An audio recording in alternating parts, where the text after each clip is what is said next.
Açık kaynak fikrinin öncüsü Linus Torvalds, tilki gibi tembel ol demişti.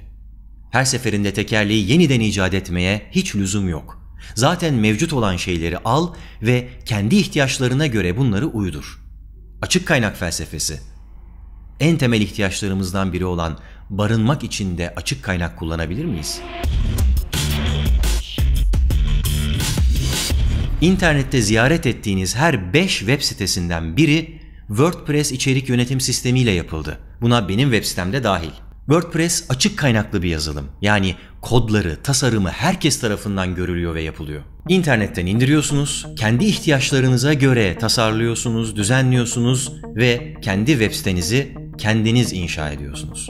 Bir yazılımın kaynağının açık olması, ondan herkesin faydalanabilmesi veya katkı sağlayabilmesi fikri o kadar işe yaradı ki artık fiziksel dünyaya da sıçradı. Açık kaynaklı donanımlar ortaya çıkmaya başladı. Bunlar herkesin indirip kendi kendine yapabileceği bedavaya paylaşılan planlardan oluşuyor. Bu planları internetten indirip mesela 3 boyutlu bir yazıcıdan bastırabiliyoruz. Açık kaynaklı 3 boyutlu yazıcı planları bile var. Yani internetten 3 boyutlu bir yazıcı planı indirip bunu 3 boyutlu bir yazıcıdan bastırabiliriz. Yani makine yapan bir makine yapabiliriz. O da bir başka makine yapabilir. Geçen yüzyılda şöyle bir sabit fikrimiz vardı. Bir şeyi ucuza mal edebilmek için o şeyden çok miktarda üretmek gerek.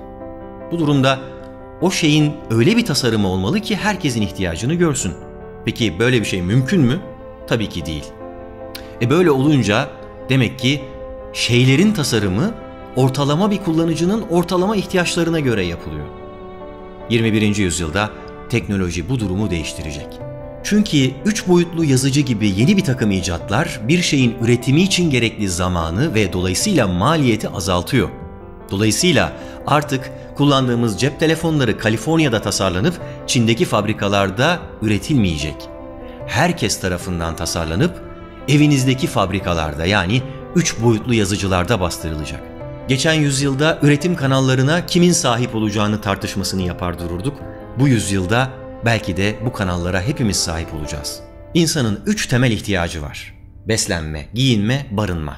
Bu üçüncüsüyle ilgili açık kaynaklı bir girişim başlatıldı bile. WikiHouse, WikiEv. İsmini birazcık Wikipedia'ya benzetmişler. Açık bir ansiklopedi olan Wikipedia en önemli referans kaynaklarımızdan biri oldu. WikiEv de hayatımızın vazgeçilmez bir parçası haline gelebilir. WikiHouse açık kaynaklı bir inşa sistemi. Bir web sitesindeki 3 boyutlu modeller kütüphanesi. Bu 3 boyutlu modelleri SketchUp gibi ücretsiz bir program kullanarak herkes yapabiliyor ya da var olan modelleri alıp değiştirebiliyor. Sonuçta bir evi download edip parça parça bastırabiliyoruz. Kullanılan malzeme kontrplak. Bunu büyük bir 3 boyutlu yazıcı da diyebileceğimiz CNC makinesiyle kesip parçalarımızı bastırıyoruz. Bir başka deyişle evimizi tıpkı Lego parçalarını birleştirir gibi inşa ediyoruz. Parçaları birleştirmek için 2 veya 3 kişilik bir ekip yeterli oluyor. Çok büyük olmayan bir ev bir günde yapılabiliyor. Daha doğrusu evin ana gövdesi, kaba inşaatı bir günde yapılabiliyor. Bunun üzerine daha sonra pencere, giydirme, yalıtım ve buna benzer diğer sistemleri de uygulamak gerekiyor elbette. İşin eğlenceli tarafı ihtiyaç duydukça yeni parçaları internetten indirip veya kendiniz tasarlayıp bastırabilirsiniz. Yani evinizi sürekli upgrade edebilirsiniz. WikiEv projesinin fikir mimarı Alistair Parvin buna insanlar için insanlar eliyle mimari diyor. Aslında teknoloji ve internet dışında bu tür bir inşaat yaklaşımı yüzyıllardır uygulanmış imece usulüne de çok benziyor. Tabii aradaki bu teknoloji farkı bilginin ve dolayısıyla deneyimin çok hızlı bir şekilde yaygınlaşmasını sağlıyor. Her seferinde tekerleği yeniden icat etmiyoruz. Var olan bir tuğlayı alıp üzerine bir yenisini ekliyoruz.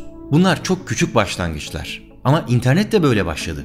Doğru yöne doğru çok küçük bir açı sapmasıyla atılan adımlar sizi sonuçta bambaşka bir hedefe ulaştırabilir. İnternet ortamında dünyanın bir ucunda oluşturulan fikirler, tasarımlar, dünyanın öbür ucundaki bir kafada yepyeni bir ışığın yanmasına sebep olabilir. Konuşmamın başında WordPress'ten söz etmiştim. Sanal dünyanın, yazılım dünyasının en büyük imece yapılarından biri. 20. yüzyılın sanal sitelerini bu şekilde inşa edebilmişken 21. yüzyılda neden içinde yaşayabileceğimiz gerçek siteleri de böyle yapmayalım? WordPress gibi açık kaynaklı sistemler bizim daha iyi içerikler üretebilmemizi, daha iyi tasarımlar yapabilmemizi sağladı. WikiHouse gibi sistemler daha iyi barınmamızı, daha iyi yaşamamızı sağlayabilir. Ben Barış Özcan. Her hafta en az bir videoyla sanat, tasarım ve teknoloji dünyasından buna benzer hikayeler anlatmaya çalışıyorum. Beğendiğiniz, yorumlarınızla, aboneliklerinizle, paylaşımlarınızla desteklediğiniz ve en önemlisi dinlediğiniz için çok teşekkürler.